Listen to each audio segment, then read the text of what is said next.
Go ahead and clap Okay. in. Fapping.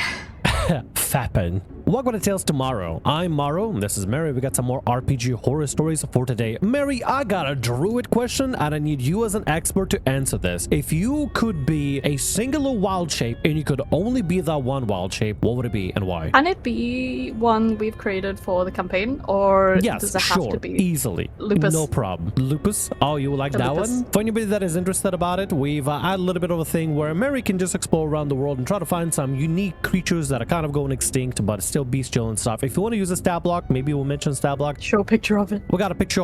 I guess we got a picture. Show them the puppy too. This is how it looks, and that's how the puppy looks. So Mary has this to transform into instead of like a regular direwolf, and she has a lot of other crazy other things she can transform into, which maybe we'll talk about it in the future. But for now, let's get some RPG horror stories for today. First, D&D experience, not safe for work, and essay topic warning just in case. This is my first time posting, but I want to get this off my chest. All names have been changed. This all happened years ago during high school. I had a relatively close group of friends, a group of 8, and this was the first ever experience most of us had with TTRPGs. One of us had recently gotten into D&D and offered to DM for the group. Nobody was particularly experienced, but we were all very excited to try it out. Unfortunately, I assumed this DM knew more than he did, which became a problem very quickly.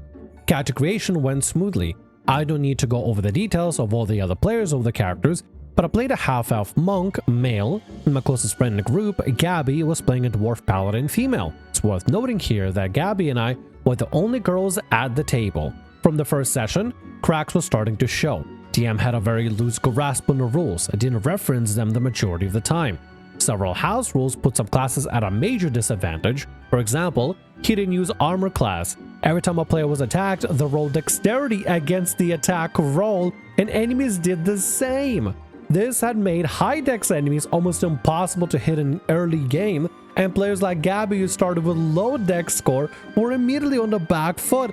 Okay, hold on 1 second. This is a problem play behavior from this alone.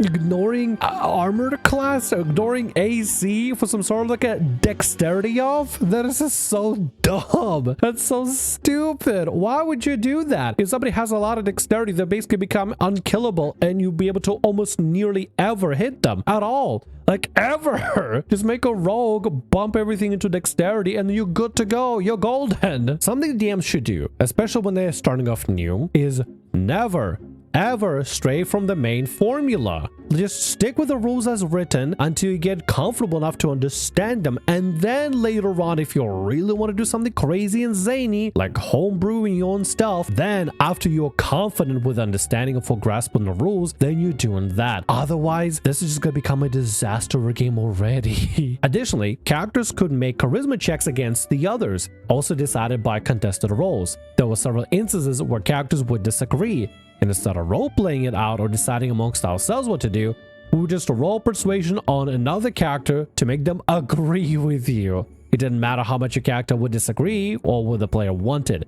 It led to some admittedly funny moments, but was heavily abused by characters like our bard. In hindsight, I wish I'd spoken up and taken a closer look at the rules myself, but I trust the DM was going by the rules, and I still barely had the grasp on how to play myself. Persuasion or charisma checks is not mind control, nor should the DMs allow for the players to persuasion themselves out from decision making. It's the same thing. It's almost as bad as like railroading someone for a specific decision. Let's say, for example, your character sees some sort of injustice happening. I don't know. The favorite chips. Oh, wait, sorry. Mary's British. The favorite crisps are being stolen off the streets, mate. That's going Australian now. That's Australian, yep. That's Australian. Sorry, I played with Australians the other day. I guess it kind of stuck with me a little bit. Anyway, no, but for real, this is like taking the whole like persuasion as mind control and going overboard. Persuasion is not mind control, no override over discussion or character. If two characters are having a confrontation over something, that just called a role playing. You just let them role play it out and decide for themselves what they agree and disagree with. It becomes part of the interaction in game.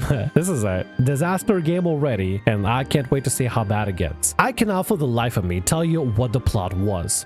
The table was incredibly chaotic, and it seemed like the only rule was the rule of cool. From what I can recall, DM was heavily inspired by his favorite video game and anime, and most of the important NPCs were one-to-one copies of characters for those works. It became very obvious that the NPCs were meant to be more important than the players, which was admittedly a little disappointing. Several times without initiating combat, DM would describe NPCs wiping the floor with us. When there was combat, it was always a near TPK. I think my monk went one combat encounter without dying, and I can't count how many times he was resurrected just to die again. For the entirety of the campaign, from freshman to senior year, most sessions ended with me having a massive headache. Still, despite the constant death, I was having fun playing with my friends. If it had ended with the bad house rules and anime inserts, the story would have ended there. Unfortunately, the rule of cool in this case also meant whatever the DM thought was funny, no matter how much we protested. For context, I was trying to play my character as an awkward and nervous goofball who had just left a very secluded life in a monastery. The first time he died, he woke up in a temple with a cleric standing over him. I had confused the cleric for an angel in what was meant to be a throwaway bit, but DM ran with it. DM had my character roll charisma to avoid falling in love with the cleric, and he failed. She was an essential NPC to the plot, and suddenly I had to roleplay as being madly in love with her for what ended up being the rest of the campaign. 4 years IRL. Later on, the two had sex. Not described. ERP's not for me, thank you. And told me to roll performance. I rolled high, which obviously meant that my monk got the cleric pregnant. Obviously it meant. Hey, Mary, last time I rolled performance, why did I get anybody pregnant, huh?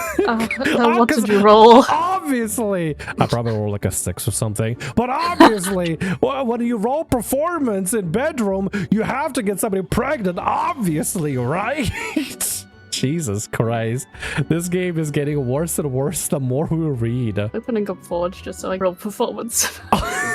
Sorry. Just grab it dice and just roll from there. Hold on a second. I'm gonna grab my D20. I'll be right back. Oh my god. Oh, it's on the Final... Oh, I shine your Final Fantasy one. Boom. I saw that the Final Fantasy D&D was still on, so I just decided to go on Google and roll a D20, and I got a 17. Oh, you got a 17? I got a physical dice. I impregnate you? Well, let's see. I apparently need to roll as well, because obviously we got to roll performance for this, Mary. I got a 5. Yes, I am pregnant now. I got a 5. Yes! Guys, Mary has impregnated me. Yeah, everybody wish me congratulations in the comments. I'm gonna put the dice away. I told you I had balls. When I tried to voice my discomfort, he laughed me off. I tried to explain that my character would have used protection, and DM informed me that this wouldn't matter because the high roll meant that the monk and cleric had prayed to the fertility gods and had been blessed with multiple babies. Triplets, I recall. Lovely. Hold on 1 second. That's not how contraception works in the slightest. You can't just like, oh, I can I'm not even gonna say that. I was about to say something absolutely dumb, but you know what? I'm gonna hold myself off. I'm restraining myself for once. This is genuinely ridiculous. This is an absurd, ridiculous story, and I can't believe your DM said, no, you can't not have babies. For protection? No, sorry. You guys prayed to hard fertility gods because of your performance roll. This is insane. This is absurd. Like, first of all, why are you forcing a player to make a charisma check to see if you fall in love with somebody? Don't force this is a DM that's forcing these kind of things onto players. First of all, as a DM, you're not here to force situations or conditions like falling in love with somebody onto your players. If it's like a mechanic like frightened or stunned or paralyzed, that's because it's mechanically sound. You can't force a player character to fall in love with somebody, and even then it has to be through some sort of like a spell and stuff, and even then just because you're charmed by them doesn't mean you're in love with them, you know? Charm condition just means you see him as a friendly ally, and that's about it. That's as far as we know. Being charmed by somebody doesn't mean that you like in love with them. You just charmed by them. You see him as a friendly ally. You have no hostilities towards them. This DM is playing like charm condition. It suddenly means you're completely enamored and in love with them and throwing this stuff up willy-nilly. This is a problem DM that clearly just doesn't care about what their players want. They just care about what they want. And for them, the funniest bit would be is for the player just suddenly magically fall in love and to have triplets and stuff. We were just rolling for the... It's just a DM that's kind of crossing boundaries at that point. This is a DM that should have been told, hey DM, let's not do that for a while. But since we're so deep in the story, let's see how this transpires. You know what? I would be terrified if they had a druid on their team that had like animal friendship and charmed animals. Oh god, please don't remind me. Yeah. I literally just read a story just the other day about a druid handing the party the puppies, and it turned out the twist is the druid made the puppies with their dog companion. Why? Yeah. Yeah. Ugh. No, thank you. God, people are gross out there. Another part I'm thinking here specifically is maybe the DM is doing this because maybe he has some sort of like a feelings for OP and it's just a way to flirting with a character by trying to flirt with them potentially. Maybe, potentially. I mean, OP they did just get horny because of it. I don't know. Could be. Like, OP did mention the fact that, like, because I mean, my question is, like, did this happen to every player or was it just towards OP? Because the OP did mention that they and another player, Gabby, were the only girls at the table. So I'm assuming, I mean, I think it's been disclosed that the DM is a guy, maybe. I don't know. Either way, maybe the DM has some sort of attraction towards OP potentially, and this is just a way of like pseudo flirting or something like that. I don't know. It's really strange whether DM would do that. But let's continue. Gabby's paladin had something near identical happen to her. After failing a charisma roll with another NPC, she also fell in love in an equally DM mandated sexual encounter. Prayed to the fertility gods who blessed her and her girlfriend with 5 babies. 3 of her girlfriend and 2 for her. Gabby also protested and was also brushed off in the name of fun. Oh, yeah, sounds like fun. Children. It sounds like only the girls at the table, at your table, are being given a specific treatment. At least that's what I can assume. So maybe this is your DM just be like, oh yeah, the gals at the table, yeah, I'm gonna make them go for these charisma checks to see if they become pregnant through fertility god's blessing.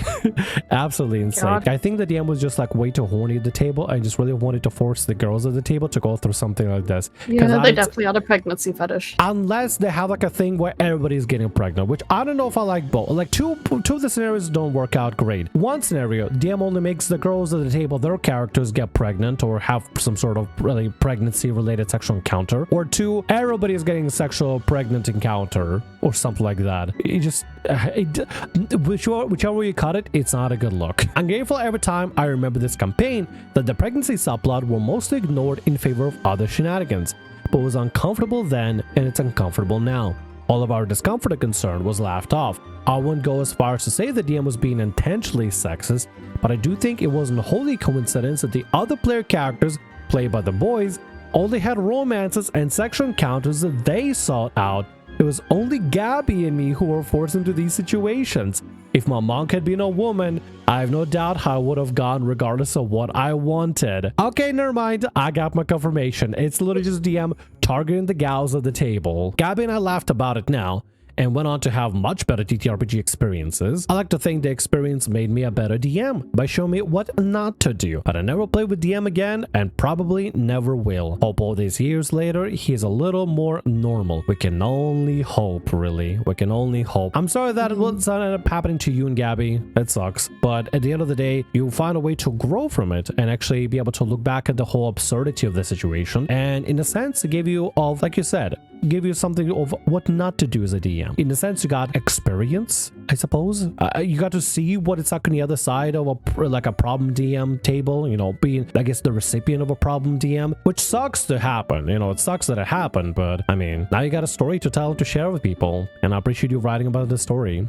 Although, yeah, the DM is clearly just targeting the girls and just being weird about it. I'm assuming they're like, oh, you know what? We could roll for charisma and section stuff. If anybody has to get away with some sort of like a learning lesson, is charisma checks and charm is not a mind control. You can't force somebody to fall in love. That's just simply doesn't work. You could have as like a magical subplot for a brief, right? But not just to do this. The guy literally was like, you know what? Yeah, give me a charisma check. Oh, you fail. And I gotta give him a performance check to see the blessing of the fertility gods. Because forcing sexual encounters and pregnancy on players is definitely not creepy whatsoever or anything. Let's get on to the next story for today.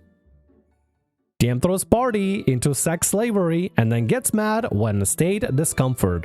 Hello, hoping the person I'm talking about never finds this, but let's go. I, female 20, join a Discord server with a new friend, male 28. I'll call him D. Mary, name? Donut. Donut, perfect. I wanted to run a D&D campaign. I'd only known them for about a few months, but I thought they were nice enough despite him having done some stuff that I found rather weird. Majority of the group was weird, but we'll get to that. The campaign he had written was based on an anime game that we all played and would take place in a magical school like Strixhaven, only without the dorms. He said all our characters would be above age and that the only thing we'd have to look out for is alcoholism and bullying, which we're all fine with. I find it really funny that like the only thing you gotta worry about is not like goblins and loot and like dungeon traps and stuff. It's alcoholism and bullying. Like reality. It's like just really funny. What are you gonna put in next? Debt? Anyways, let's continue. On our 6th session, he decided we were going to go on a field trip to a museum located in a bad part of town. During this time, I was trying my hardest to romance one of the NPCs with my character, a Dragonborn, so the DM let us be partners during the trip. However, a thing to know about my character was that I designed him to be a bit stupid. Anything that had to do with gold would grab his attention, and sadly, I managed to do a high roll on sniffing out some during the museum section. I grabbed this NPC and therefore the party, and we end up running around on the museum and into some kind of a gang. The gang leader recognized my NPC and tells my party they're coming with him. Suddenly the DM tells us fighting them would be useless and that we'd die trying. So we essentially railroaded into coming with them. I get it sometimes if you want to make an encounter that's like unwinnable or like the players kind of have to go along with, but you could do it more tactfully. There's no way you just have to just be outright just saying like, hey guys, you can't win. Then don't make encounters where you can't win. Otherwise it makes a really crappy game, a really crappy encounter. There's literally no chance for players to succeed. Then why make that encounter in the first place? Might as well just write a book at that point if you don't want any player agency in the slightest, right? It's one thing, let's say for example, if there's like a storm coming, something that physically players can physically change and stuff. People just being bullies and jerks over at a museum and players can't do anything about it. They have to go along with them. Just feels like a really crappy railroad. We're taken to some penthouse in another bad part of town. And I'd like to remind people that we're explicitly told to only expect drinking and bullying this entire campaign. Anyways, the group is promptly split up into 3 groups. The girls will be getting sent to a sex trafficking ring. The NPCs that came with us will be getting their limbs ripped off and put into organ trafficking. And whoever was left was considered too important. According to the DM, it meant we're going to be reserved for the gang leader's own pleasures. Whoa, Buster, hold on one second. This is going too far. I feel like something like this should have been cleared at session 0. Like, DM, when you tell to the players about the things they should be expecting, you know, alcoholism and bullying, you kind of forgot about the part about sex trafficking and organ trafficking. What the hell? This is insane. Christ. You know, school setting? What school? Good lord. Jesus, this is insane. So obviously, I'm not feeling nauseous and panicking. And honestly, I should have stopped everything there. Unfortunately, my wish to look cool in front of online strangers beat the sirens flaring in my head. More railroad here. We save the girls, whose players are blushing about getting dressed in really orientalist sex slave outfits, and get the NPCs out, who I no longer wanted to romance after this entire ordeal. We defeated a random boss encounter and go home, and everything is supposed to be peachy keen. NPCs are damaged but fine, and I'm supposed to act like I didn't nearly throw up from the session. And that's not even the worst part. For context, Donut loved my characters, perhaps a bit too much. Any character I made the desire a ship for, especially if it was a guy. They had a DMPC I was avoided like the plague because anytime we talked, it was just how Donut wanted them and my character to get together so bad. And anytime the characters talked, it was so Donut could hint at the non-existent ship and trauma dump on my poor guy.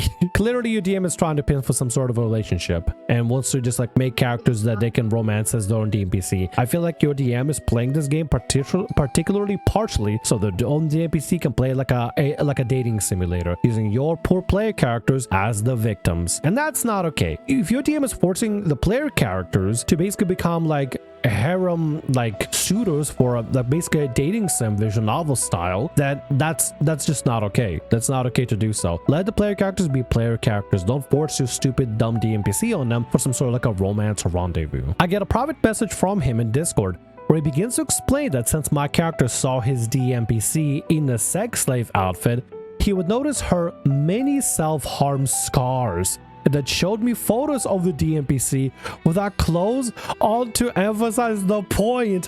Why? Why would you do that? Your character would have seen a bunch of this stuff. Here's art that I commissioned or made myself. Why is this like a thing that needs to be visually like represented?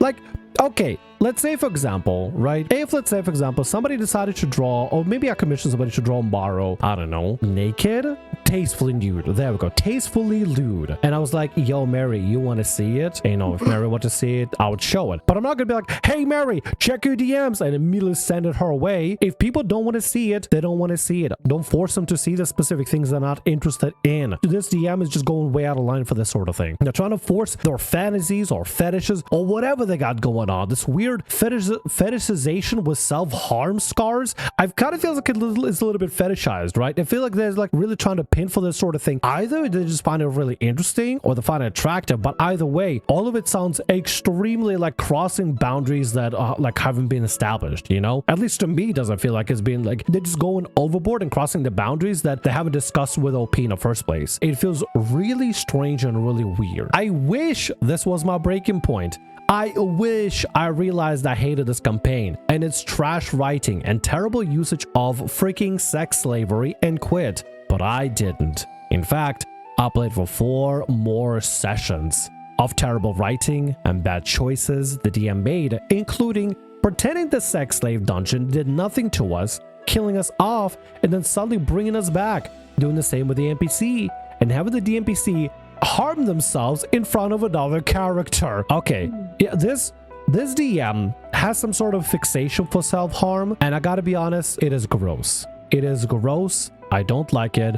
I don't like what they're doing, because it feels like the DM is trying to force some sort of like a fetish or some sort of a kink or something that they're particularly pinning for into this game against everyone's will. And I gotta be honest, this would be the perfect time for somebody to speak up and say, actually even earlier, before that, whenever they find out about the whole like sex trafficking thing, to speak up and say, DM, why was this not cleared in session 0? I'm wholly uncomfortable with this. Can we please stop? I'm kind of wondering, like, what about the other players? Were they also equally as uncomfortable as you are about this whole thing? Because I can't imagine anybody being really just cool with whatever's going on here. The DM is throwing in this kind of stuff just out of nowhere, hasn't been cleared with any of the players, and just expect you guys to just go along with it. What is the end game here? I just don't get it. I don't understand. The only thing that finally stopped me was school. And even then, I still hung out with them sometimes, bringing us to the climax of this awful story. More context. Donut hated being told he was wrong, and he was prone to constant emotional breakdowns.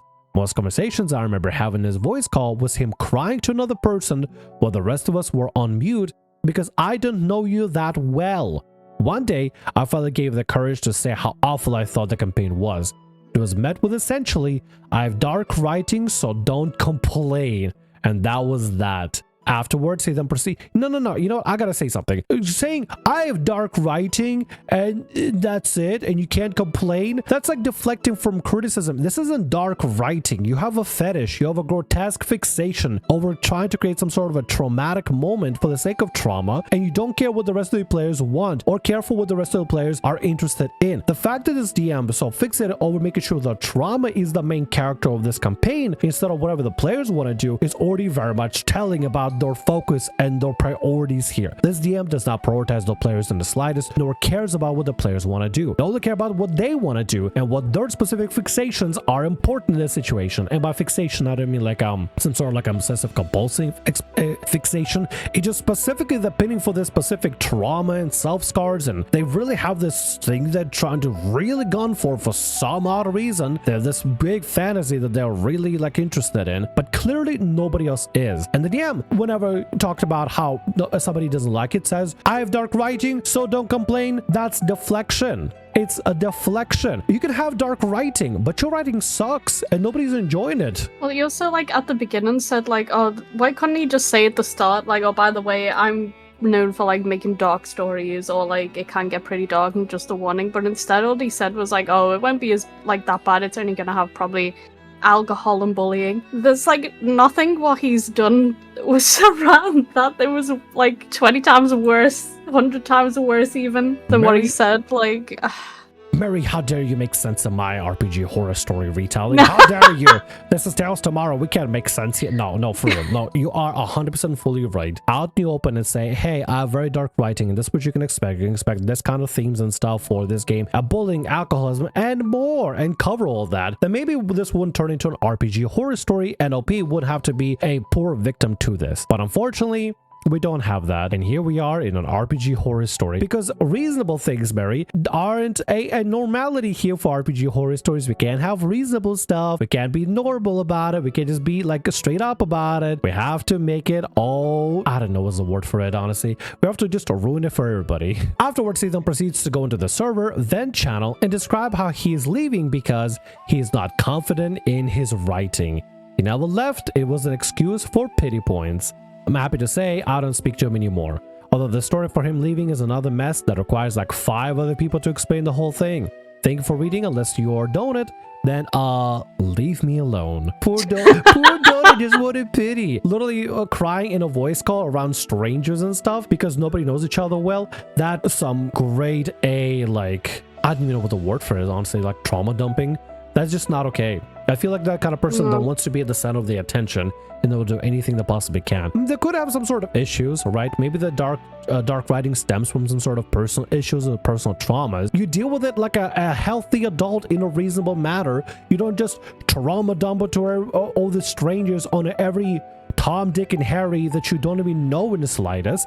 You don't do that sort of thing to people. You can have dark writing, but at least have it be good writing or sensible writing. Or hey, before you write some sort of like a grotesque story the players have to be victims towards, how about you just clear it in session 0? If that were just to clear in session 0, yeah, just let them know first. And just to be out in the open that this is like, oh, their trauma story, dark trauma story, then maybe they might find other players that might be interested in that sort of thing. But like, don't treat D&D games as a way for you just to trauma dump to everything, or treat it as a way for you just to be like, I'm gonna write stories that I'm interested in and I don't care about the players. Or hey, just be out in the open and just tell people what sort of expectations they're gonna be taken in, you know, beyond, if it goes beyond alcoholism and bullying, maybe you should probably mention about it. The sex trafficking ring probably should be mentioned at session 0. And with that, that's gonna be all our stories for today. I want to thank you very much for watching, and thanks so much for being here. If you like what I do, consider subscribing to the channel and leaving a like. Also, if the RPG Horror Stories ever goes down, or if you want to submit your own personalized horror story, email is down in the description below. I'll see you again in more Tales tomorrow. Bye-bye.